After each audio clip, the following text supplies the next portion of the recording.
this. I am so blessed with love. And so really, that's the reason why I left the theatre. Why?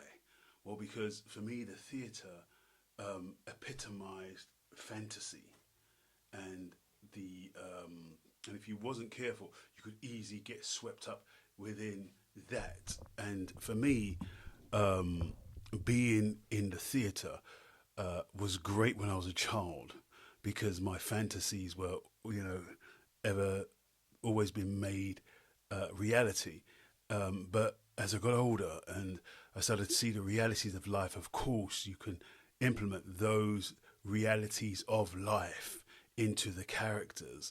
Um, but I started to realize that I wanted to live in this drama, this dramatic world as an authentic person and find out who I truly am. And I think I got like that after the car crash. I think I something shifted in me. Something was really standing out in my thoughts, my everyday mindset had changed, and I wanted to find out who I truly was, in all its complexities.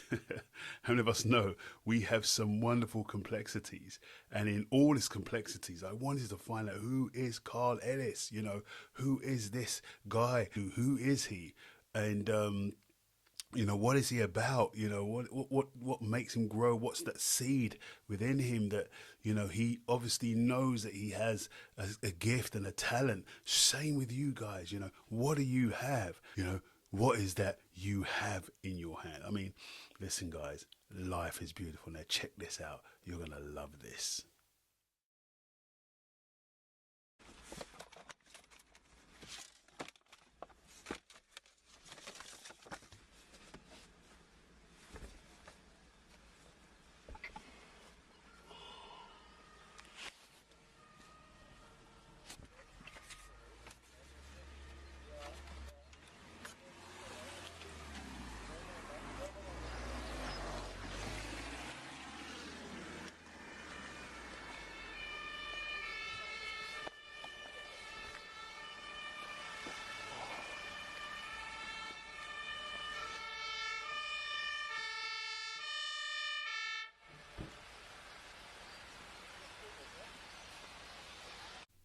So, as you can see, the car's in absolute bits and tatters.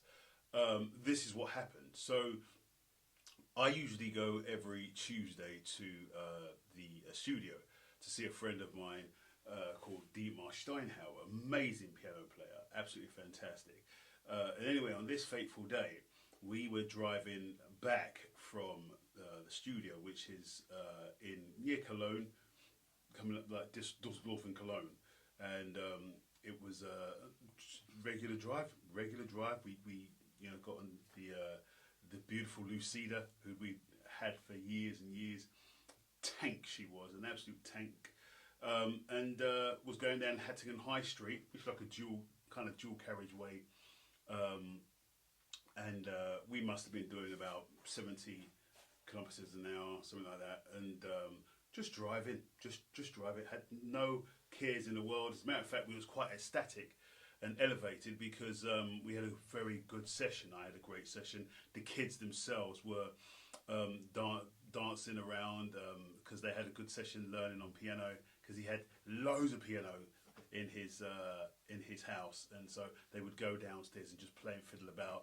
And sure enough, they were actually becoming more better every time they went. So they were ecstatic with that. And so I was ecstatic because I'd finished a couple of songs and I was very excited to kind of start airing it and getting it out. Anyway, we was driving down.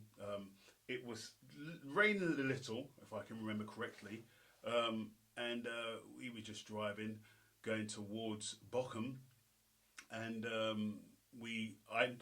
This is the scenario. So I was driving.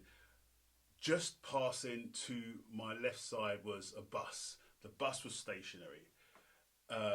And as I was just about to pass the bus, this Mercedes came shooting out like with speed. So I'm presuming he was driving in the opposite direction and he just decided to come straight out and then smash, head on collision.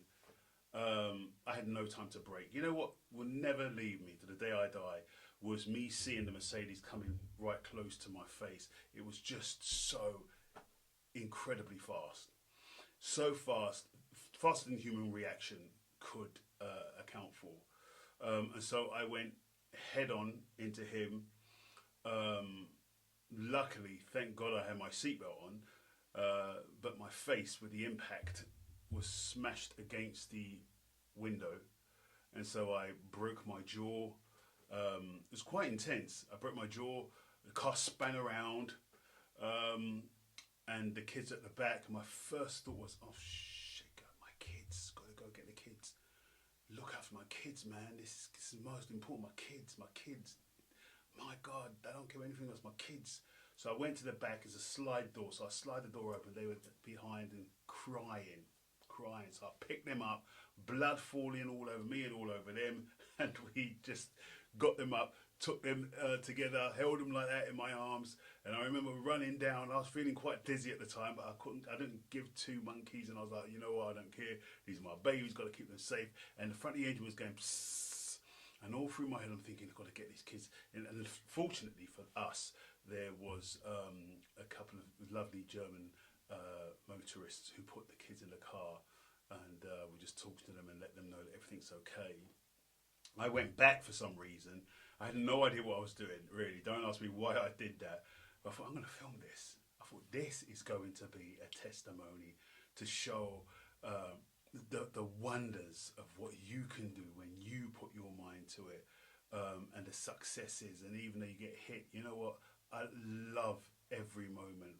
You know, it's created a wonderful moment. It's created a wonderful memory, a memory that I can always look back on with gratitude and say, you know what? Thank you for the second chance. I'm so grateful. And so the police came, and they were like, "Okay, listen, you are extremely lucky to be alive. You had a second birthday. It's time to celebrate your second birthday." I said, "Okay, yes, sir. I'm definitely celebrating. Yes, sir. Yes, I am celebrating my second birthday. I'm the happiest man in the world. And you know, because of this, I'm going to be so grateful, and I'm going to live my life every single moment with gratitude." And that's how I live my life. I live my life like that because I saw it straight up. You see it. You see it straight up. It doesn't, you don't blank out. You don't, you see it. Yeah. And so, just God bless everybody. I love you all, but you see it. And so they took me into the ambulance, and then the adrenaline went down, and then this huge wave of pain just came over. And I was just in bits, man. I was so much in bits. Took the girls to the hospital. One had a broken leg, one had a ripped tendon. But thank God they were alive, so I'm grateful for that. The little things like this, that I integrate and I detonate into love, and I just say, you know what? Thank you. Nothing can beat you. You are great. Thank you for protecting us. Thank you. Every day I pray for travelling mercies. So I was so grateful for that. I was so blessed. And so that was the story of the car crash.